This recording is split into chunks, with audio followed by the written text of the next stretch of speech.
आज मेरे तीसरे और आखिरी भाई की भी शादी हो गई थी। मेरा दिल खून के आंसू रो रहा था।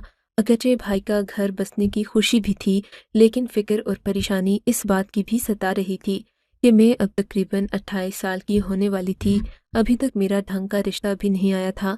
न जाने लोगों को मुझ में क्या ख़ामियाँ नज़र आतीं कि इस कदर शरीफ माँ-बाप की बेटी होने के बावजूद, इतने आला किरदार और इख़लाक़ होने के बावजूद भी किसी ने मुझे पाने की तमन्ना नहीं की। वजह शायद मेरी कमसूरती थी। ये पठानों का इलाका था। यहाँ पर सभी लड़कियाँ खूबसूरत और कम उम्र थीं। इनकी शादी भी कम उम्री में हो जाती, जबकि मेरी उम्र अब ढल चुकी थी। तालीम भी कुछ ख़ास न थी और शक्ल सूरत भी मामूली थी। मेरे माँ बाप मेरे बारे में बहुत परेशान थे। इसी सब में मेरे भाइयों की शादियाँ हो गईं। मेरे 3 भाई थे और तीनों के तीनों अपनी घर बसा चुके थे। आज मेरे आखिरी भाई की शादी थी। मेरी आने वाली भाभी तकरीबन 23 साल की थी। उसे इस कदर सजा सवरा देखकर मेरा दिल खून के आंसू रोने लगा। अब तो सभी लड़कियों की शादियां हो गई थीं। मुझे अपना बूढ़ा लगने लगा। मैं लड़कियों के झुरमुट से निकलकर अपने घर की छत पर आ गई, जहां कोई मेरे आंसू नहीं देख सकता था। मैं शादी के हंगामे से दूर अपने गमों में डूबी हुई अपनी आंखों से आंसू बहा रही थी। किसी को मेरी फिक्र नहीं थी, न ही कोई मुझे अपनाना चाहता था। आखिर मेरा कसूर क्या था? कई सोचें मेरे जहन में चल रही थीं। आंसू मेरी आंखों से टप टप गिर रहे थे। यहाँ तक कि मगरिब से रात हो गई, कोई मुझे लेने ऊपर भी नहीं आया। मैंने 1-2 बार जाकर देखा, महफिल में मेरी कोई कमी न थी। हालांकि भाइयों की शादियों में बहनें हमेशा आगे आगे रहती हैं। किसी ने मेरा पूछा तक नहीं। तब किसी की भी तवज्जो ना पाकर मैं वापस छत पर आ गई। रात के बज चुके थे। मैं यहीं बैठी अपने नसीब पर आंसू बहा रही थी। मेरी आंखें रो रो कर लाल हो चुकी थीं।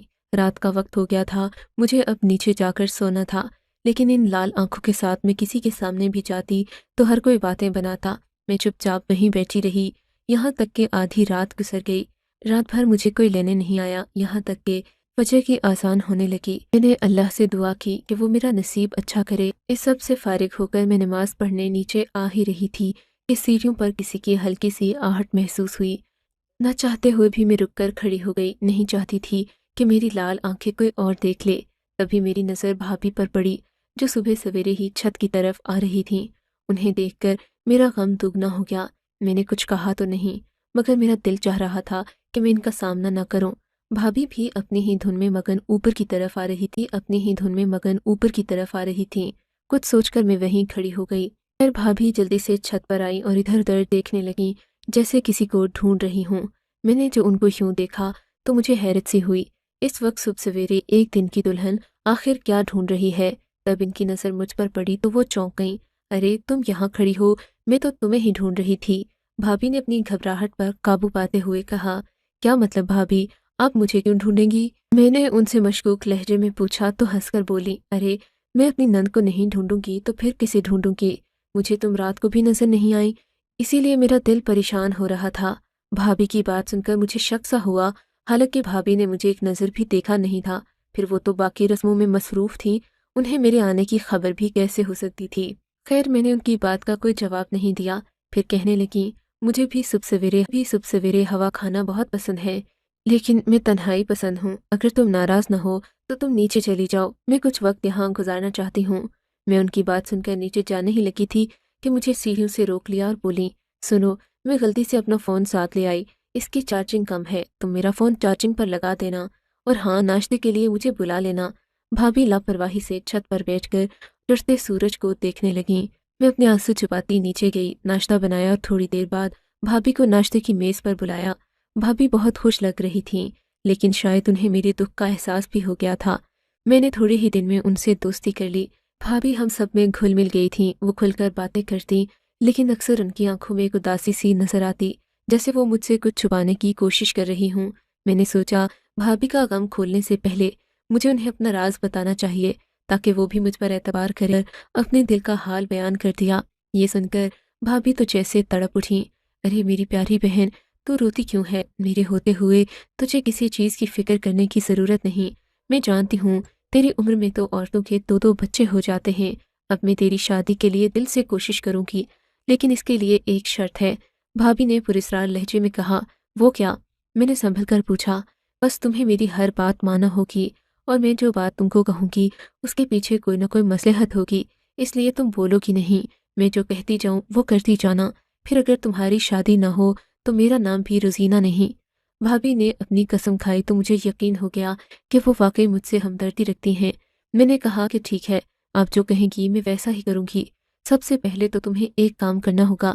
بھابھی نے میرے چہرے اور سراپے پر نظر ڈالتے ہوئے کہا، دیکھو شادی کے لیے دیکھو شادی کے لیے لڑکیوں کو اچھے سے رہنا چاہیے، اچھے کپڑے، اچھے بال بنانے چاہیے تاکہ لوگ انہیں پسند کریں اور ان کے گھر رشتے بھیجیں۔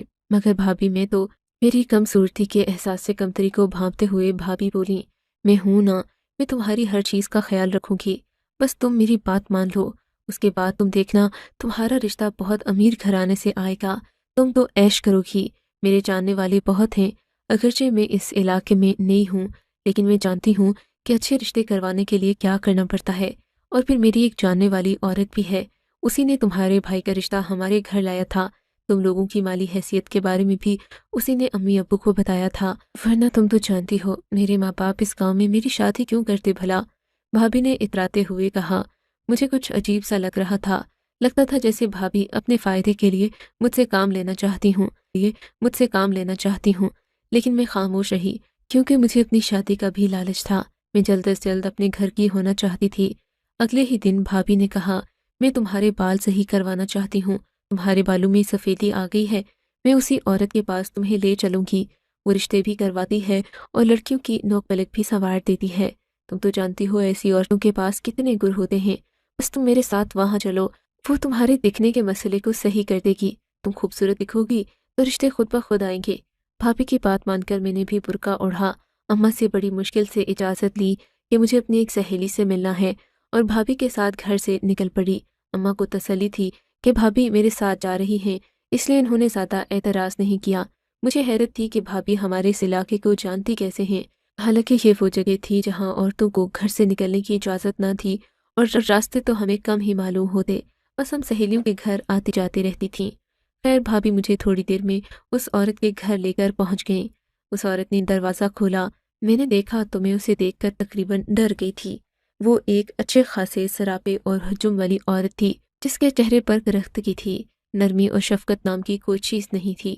اس نے ہمیں اپنے گھر بٹھایا، بھابھی نے میرے سامنے اس سے کوئی بات نہیں کی، مجھے کمرے میں بٹھا کر وہ خود دوسری طرف چلی گئی۔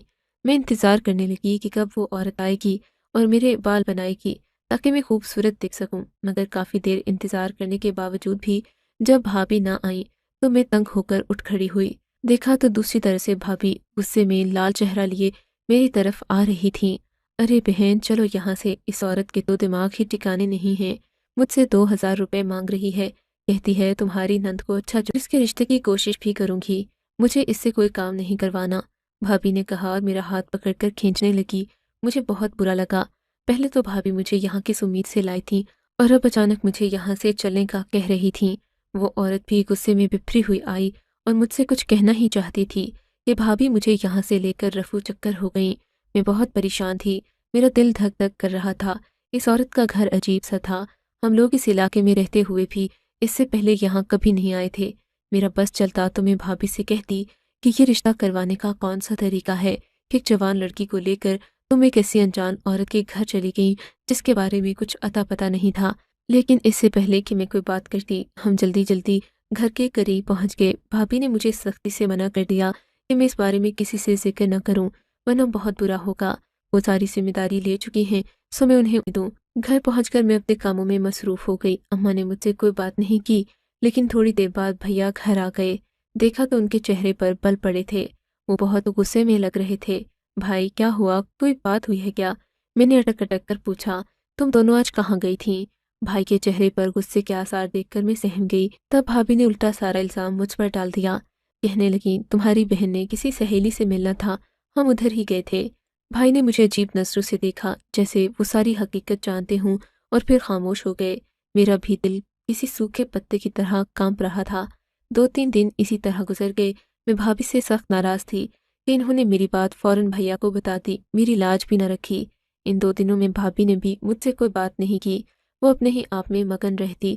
پھر تیسرے دن آ کر مجھ سے معافی مانگنے لگیں، میری پیاری بہن مجھے معاف کر دے، دیکھ پر شک کر بھی لے تو کوئی بات نہیں، لیکن میرا شوہر ہے اور جب شوہر کے دل میں شک آ جائے تو عورت ساری زندگی خوش نہیں رہ سکتی۔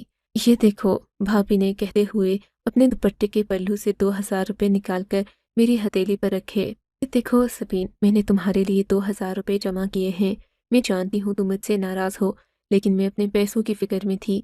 अब मेरे पास रुपए आ गए हैं तो तुम्हारे लिए अच्छा जोड़ा बनवाना कोई मसला ही नहीं। और तुम सोच भी नहीं सकती, अच्छा जोड़ा बनवाने के बाद तुम्हारी शख्सियत पर कितना अच्छा असर पड़ेगा। लेकिन इसके लिए एक शर्त है, तुम किसी को कुछ नहीं बताओगी, वरना मेरे लिए मसला पैदा होगा कि मैं ये पैसे कहाँ से लाई हूँ। हम घर में किसी को ये बात नहीं बताएंगे। जब जोड़ा सिल जाएगा तो मैं सबको खुद बता दूंगी कि ये जोड़ा मैंने अपने मैके से लाया था और तुम्हें तोहफे में दिया है। उस जोड़े के बाद तुम इस तरह खिल उठोगी जैसे बाहर का कोई फूल होता है। भाभी की चिकनी चपड़ी बातों में आकर मैंने भी हामी भर ली कि अब जो कहेंगी मैं वही करूंगी। 2-3 दिन गुजरे तो अम्मा लोगों को कोई मजबूरी पड़ गई, हमें अस्पताल जाना था, लेकिन मैं नहीं गई। दरअसल मेरी ताई अम्मी की तबीयत पूरी तरह मुतासिर हो गई थी। उन्हें देखने सब अस्पताल गए। भाभी ने मुझे मना कर दिया और फिर अम्मी भाभी को वैसे भी कहीं ना जाने देती थी कि घर की जिम्मेदारी होती है। मैंने कहा भाभी घर में अकेली होंगी, इसलिए मैं घर पर ही रुकूंगी। अम्मा और भाई मेरी बात से मुतमईन होकर मुझे भाभी के साथ अकेला छोड़कर घर से चले गए। उनके जाते ही भाभी ने एक अजीब बात कही। एक लाल रंग की साड़ी लाकर मुझे दी और कहने लगी, देखो ये तुम पर बहुत जचेगी, तुम अभी इसे पहन कर आओ और मुझे दिखाओ। भाभी की बात सुनकर मुझे अजीब भी लगा। मैंने आज से पहले साड़ी नहीं पहनी थी। मेरी हिचकिचाहट देखकर भाभी बोली, तुम्हें नहीं पता, ये सब तो पहनना पड़ता है, आजकल का फैशन है। तुम्हारे घर वाले न जाने किस जमाने में जी रहे हैं। तुम ये सब नहीं करोगी तो लड़के वाले कभी भी तुम्हें पसंद नहीं करेंगे। मैं किसी अमीर खानदान में तुम्हारी शादी करवाना चाहती हूँ और तुम हो कि इन छोटी छोटी बातों पर शर्मा रही हो, वो भी बच्चों की तरह। भाभी की बात मानकर मैंने जल्दी से वो साड़ी पहन ली और भाभी को दिखाए। वो बहुत खुश हुई और कहने लगी, बस अब तुम्हें एक काम करना है, ये साड़ी साइज में थोड़ी बड़ी है, तुम्हें इसी तरह की एक और बनवानी है। उसके लिए मैं एक दर्जी को जानती हूँ, वो इसी इलाके का है। तुम उसके पास जाओगी, वो तुम्हें सारी तफसील समझा देगा। कपड़ा तो मैंने तुम्हारे लिए ले लिया है, अब बस सिलवाना बाकी रह गया है। भाभी ने ये बात की, मेरे पाँव तले से तो ज़मीन ही सिरक गई। भाभी, मैं किसी दर्जी तो दूर, कभी दुकानदार के पास भी नहीं गई और सहेलियों के घर जाने के लिए भी मुझे अम्मा से इजाज़त लेना पड़ती है। आप ये कैसी बातें कर रही हैं? मैं अकेली दर्जी के पास जाऊँ? तो फिर ठीक है, बैठी रहो कंवारी अपने बाप और भाई के घर की दहलीज पर। तुम्हें तो इज्जत रास ही नहीं आती। तुम समझती हो मैं तुम्हारी दुश्मन हूँ। भाभी का बिफरा चेहरा देखकर मैं घबरा गई। नहीं भाभी, ऐसी कोई बात नहीं। ठीक है, मैं जाती हूँ। आप मुझे बताएं वो दर्जी कहाँ बैठता है और मैं उसे क्या कहूँ? तुमने उसे कुछ भी नहीं कहना सबीन, बस तुम ये चादर ओढ़कर उसकी दुकान पर चली जाओ, ये साड़ी उसे दिखा देना, बेशक अपने साथ लेकर चली जाओ और फिर उसे कह देना कि इसी नाप की साड़ी वो तुम्हारे लिए सिलाई कर दे और 5-6 दिन तक हम आकर उसकी दुकान से ले जाएंगे। भाभी ने ये बात कहकर एक थैली मेरे हाथ में थमा दी और बोली, ये उस दर्जी को दे देना, इसमें नाप के कपड़े भी हैं और सादा कपड़े भी, बस डिज़ाइन ये वाला होना चाहिए। मैंने तुम्हारे नाप का जोड़ा निकाल लिया था, मैं घर में हूँ, कोई आया तो बात संभाल लूंगी, तुम जाकर ये सामान की दुकान पर पहुंचा दो। भाभी से कपड़ों का वो थैला लेकर मैं घर से निकली। मुझे उस दर्जी की दुकान का रास्ता भी नहीं पता था। मैं पूछते पाछते उस दर्जी तक पहुंची। जिससे भी उसका पता पूछती वो मुझे अजीब नजरों से देखता। लेकिन भाभी की बात मुझे याद थी, मैं अपने रिश्ते के लिए खुद ही कोशिश करना चाहती थी। मेरे माँ बाप ने आज तक संजीदगी से शायद मेरे बारे में सोचा ही नहीं था। दुकान पर पहुंचकर मैंने उस दुकानदार को एक ही सांस में सारी कहानी सुना दी। वो मुझे गौर से देखने लगा, मुझे देखते ही जैसे वो किसी और दुनिया में खो गया हो। ये महवियत देखकर मुझे अजीब सा लगा। फिर उसने मुझसे वो थैला ले लिया जिसमें भाभी ने कुछ कपड़े रखे थे और मैंने वो साड़ी भी उसे दे दी। कहने लगा, तुम्हारा जोड़ा आज रात तक सिल जाएगा, परेशान नहीं होना, मैं सब सही करूँगा। मैं वो थैली थमाकर घर आ गई। दिल में खुशी भी थी कि बगैर किसी मसले के मैं घर वापस पहुंच गई। घर पहुंची तो भाभी बेच रही थी। मैंने उन्हें सारी बात मनोअन बता दी और कहा कि रात तक वो कपड़े सिलाई कर देगा, लेकिन मैं 2-3 दिन बाद जाकर ले आऊंगी। ऐसा ना हो मुझे आता जाता देखकर लोगों को मुझ पर शक हो। भाभी ने मेरी बात से इत्तेफाक किया और बोली, 2-3 दिन बाद मैं खुद तुम्हारे साथ चलूंगी, हम वो कपड़े जाकर ले आएंगे और फिर मैं उस रिश्ते वाली औरत से दोबारा बात करूंगी। अब तो मेरे पास पैसे भी हैं, मैं उसे पैसे दूंगी तो वो फौरन तुम्हारे लिए अच्छा सा रिश्ता ले आएगी। बस तुमने उसे मुतासिर करना है, अच्छे कपड़े पहनकर। मुतमईन होकर मैं अपने कामों में लग गई। रात भर खुशी से मुझे नींद नहीं आई। सुबह होने से पहले مجھے اپنے بھائی کی آواز آئی جو اماں سے اونچی آواز میں بات کر رہا تھا۔ میں ڈر گئی کہیں بھائی کو میرے بارے میں پتہ نہ چل گیا ہو۔ مارے ڈر کے میں باہر ہی نہیں گئی۔ تھوڑی دیر تک اماں خود ہی میرے کمرے میں آ گئیں، کہنے لگیں ناشتہ بنا دو، تمہاری چہیتی بھابھی تو گھر سے غائب ہو گئی ہے۔ اماں کی بات سن کر میرے سر پر جیسے آسمان آ گرا۔ کیا مطلب اماں، یہ آپ کیا کہہ رہی ہیں؟ وہی جو تم سن رہی ہو، تمہارے بھائی کی چہیتی بیوی گھر سے بھاگ کر نہ جانے کہاں منہ کالا کرنے گئی ہے۔ اماں، بہت سخت الفاظ استعمال کر رہی ہیں آپ، سوچ سمجھ کر بولیں۔ کیا پتہ وہ اپنے گھر گئی ہوں۔ نہیں، ہم نے ہر جگہ پتہ کر لیا ہے، وہ کہیں پر بھی نہیں ملی۔ تمہارا بھائی اب اسے زندہ نہیں چھوڑے گا، اس نے ہم سب کو دھوکہ دیا ہے۔ خدا جانے آج کل کی عورتوں کو کیا ہو گیا ہے۔ اماں کے منہ سے یہ باتیں سن کر میرا مارے خوف کے برا حال ہو گیا۔ میں چپ چاپ بیٹھی رہی، کسی کو کچھ نہیں بتایا کہ بھابھی میرے لیے رشتے کی کوشش کر رہی تھیں۔ اپنا آپ مجرم لگ رہا تھا، کہیں بھابھی میری وجہ سے تو اذیت میں نہیں مبتلا ہو گئی۔ میں یہ سوچنے لگی اور شاید ساری زندگی سوچ سوچ کر احساس جرم میں مبتلا رہتی کہ اگلے ہی دن بھائی کو ان کے ایک دوست نے فون کیا۔ وہ پشاور رہتا تھا۔ ویسے تو بھائی کا یہ دوست ٹرکوں وغیرہ کا کام کرتا تھا، لیکن سمگلنگ سے بھی اس کا خاصا پالا پڑتا رہتا تھا۔ بھائی اسے زیادہ بات چیت نہیں کرتے تھے، لیکن وہ بھائی کی بہت عزت کرتا تھا۔ شکیل نے میرے بھائی کو بڑے دن بعد فون کیا اور کہنے لگا، تمہارے گاؤں سے ایک لڑکا اور لڑکی یہاں رہنے کے لیے آئے تھے۔ لڑکا اس کے ساتھ مخلص نہ تھا، اس نے اسے بازار میں جا کر بیچ دیا۔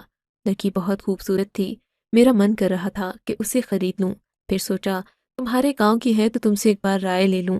بھائی نے یہ بات سنی تو ان کا سر شرمندگی سے جھک گیا۔ ہمارے گاؤں سے غائب ہونے والی عورت کوئی اور نہیں، صرف اور صرف ہماری بھابھی تھی، باقی کسی گھر سے ایسی کوئی خبر سننے کو نہیں ملی تھی۔ بھائی نے شکیل سے رابطہ ختم کر دیا اور اسے دوبارہ کبھی بات نہیں کی، نہ ہی اسے گھر آنے کی دعوت دی۔ بھائی گاؤں میں اپنی بدنامی نہیں چاہتے تھے، انہوں نے شکیل سے رابطہ بھی نہیں کیا اور نہ ہی میری بھابھی کے کوئی معلومات حاصل کی۔ 2 سال بعد اماں نے بھائی کی دوسری شادی کر دی۔ میرا بھی رشتہ ایک معقول جگہ پر ہو گیا، لیکن آج سوچتی ہوں کہ بھابھی نے اپنا گھر بھی برباد کیا اور اپنے ناجائز خواہشات کو پورا کرنے کے لیے مجھے بھی استعمال کیا۔ اگر انہیں درزی سے رابطہ رکھنا ہی تھا تو وہ کوئی اور ذریعہ اپناتی، لیکن انہوں نے مجھے جھوٹی امید اور آس دلا کر میرے بھائی کے حق میں خیانت کی۔ یہی وجہ ہے کہ آج تک میں بھابھی سے پورے دل سے نفرت کرتی ہوں اور میں انہیں